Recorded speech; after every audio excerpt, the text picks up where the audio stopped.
l'époque, mais je mettais beaucoup de cases, beaucoup de carrés, fait qu'il y avait beaucoup d'achurage, puis tout ça. Puis je me suis peut-être adouci. Si on change, on évolue, on parle de ça, ça fait 10 ans.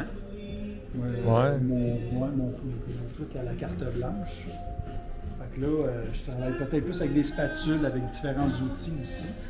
Puis c'est ça, les couleurs vives sont encore là, mais certaines moins aussi. Là.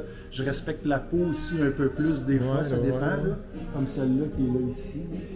Regarde les yeux, hein? Ouais.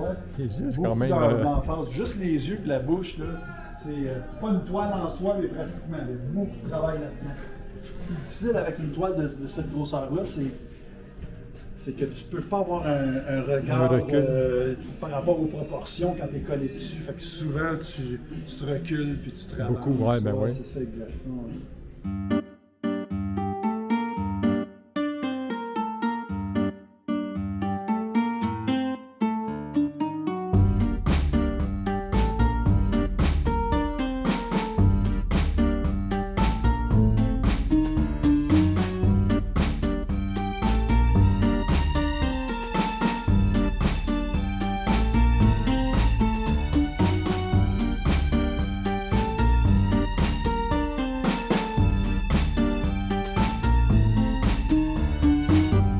Je les ai toutes ici, vu que c'est des prints, on voit les prints ici, ben, si jamais je m'ennuie d'une toile, à un moment donné, je peux me faire un print, tu sais, mais ici, ben là, je suis allé avec du copper.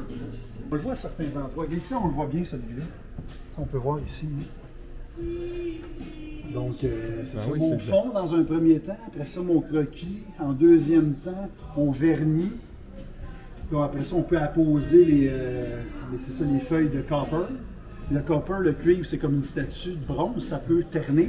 Après ça, il y a encore une autre couche de vernis.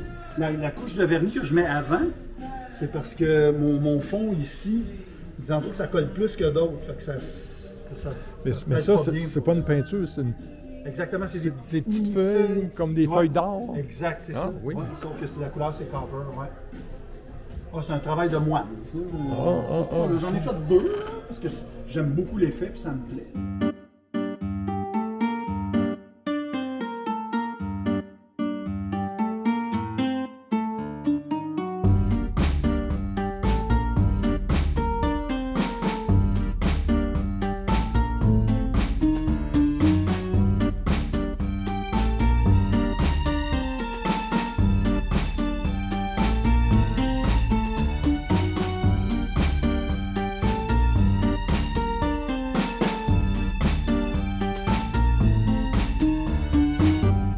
J'aime le petit côté un petit peu, là, des contrastes un peu déjantés, là, tu sais, la fille très presque hautaine, avec un t-shirt de roi de la poutine, moi j'aime ça, là, tu sais, ça... Je m'arrange pour que ma peinture acrylique qu'elle soit laiteuse un petit peu, là, de l'eau. Je mets de l'eau avec un spray de même dessus. Elle dilue. Exactement, puis là, ça ouais. Si tu mets un petit peu trop d'eau, là, tu vas avoir des gros spots comme ça, mettons, mais plus blancs que ça, mais diffusés. Il faut connaître un peu la recette, mais après ça, quand tu la sais, la recette. C'est tout à l'acrylique au début, du début à la fin. Ça aussi. Mais ce qui est bien avec l'acrylique, c'est qu'à un moment donné, si jamais, c'est ça, il y a quelque chose que tu n'aimes pas, puis ça a séché en dessous, tu sais, faire des rouges, il y a certaines couleurs là, qui sont très chères à cause parce que c'est des pigments de la nature là, qui permettent de faire ça avec la poudre.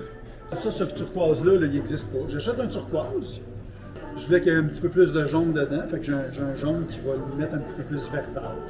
Parce que j'aime pas un turquoise trop bleuté. Fait que, ça c'est simple. Ça.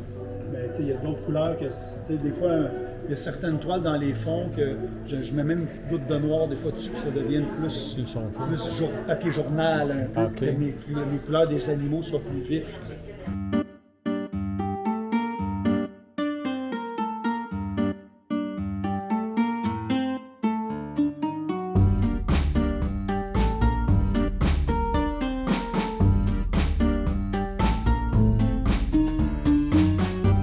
J'en jette aussi.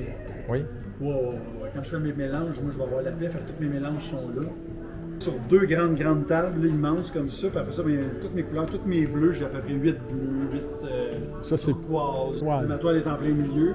J'ai mes spots de chaque côté de photos, avec mon ordinateur, avec mon guide, parce que j'ai toujours un visage qui est là en référence pour les ombres et les lumières.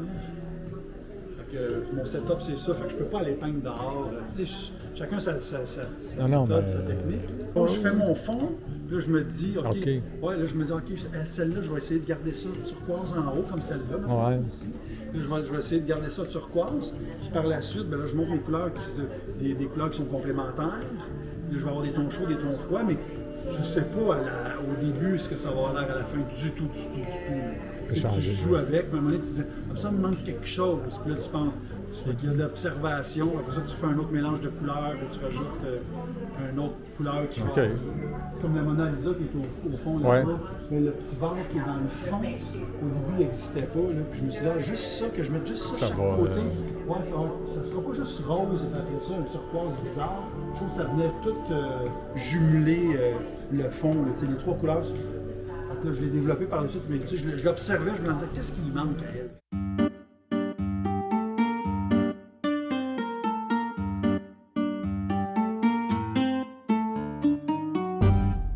Quand est-ce que tu sais que tu as fini? Quand ça fait, c'est ça, là. Quand tu es tanné ou ben non? Oui, c'est en plein ça. Mais quand je suis tanné, je continue encore, puis elle est déjà belle, bien souvent. Mais genre, si j'ajoute ça, ça serait bien. Là, j'ajoute. Puis à un moment donné, je commence à chercher. Le moment que j'arrête, c'est quand je commence à chercher qu'est-ce que je pourrais mettre de plus. Puis en même temps, en dedans, là, je suis vidé du cap. J'en ai commencé un autre en plus, souvent, une deuxième. J'y retourne. Là, je travaille encore dessus pendant 2 jours. Après ça, là, je la regarde, je la mets face au mur. Des fois, tu as fait de quoi, puis tu dis, ah non, franchement, là, ça pas dû. Ça arrive, ça. Tu penses que c'est parfait. Le lendemain matin, tu te lèves, tu regardes ta toile. Tu fais quoi? Où j'étais dans ma tête.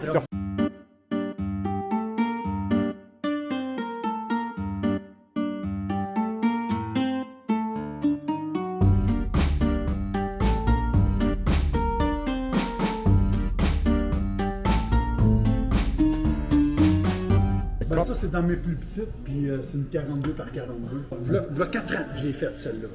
Mais en print, elle est tellement populaire que j'ai décidé de mettre un print là aussi. Je l'ai faite telle qu'elle, puis je pensais même pas qu'elle était pour avoir des lunettes à la base. C'est moi qui en ai rajouté. Parce qu'à la base, c'était comme ça, c'était des teintes comme ça. Après ça, quand j'ai mis le rose, je suis allé jusqu'ici, puis après ça, j'ai monté mon frein. J'ai rajouté quand même un peu de ça ici, parce que une lunette, il y a quand même un peu de brillance, puis il y a des effets, que la lumière frappe dessus. Fait que j'ai rajouté des petits éléments.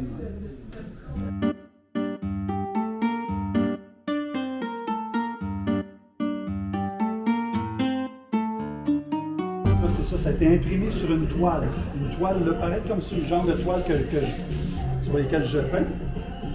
Puis il y a un artisan qui va mettre le bois de mangue qui va faire le frame. Quand le print il est wrappé sur le frame, puis après ça, ça a été verni.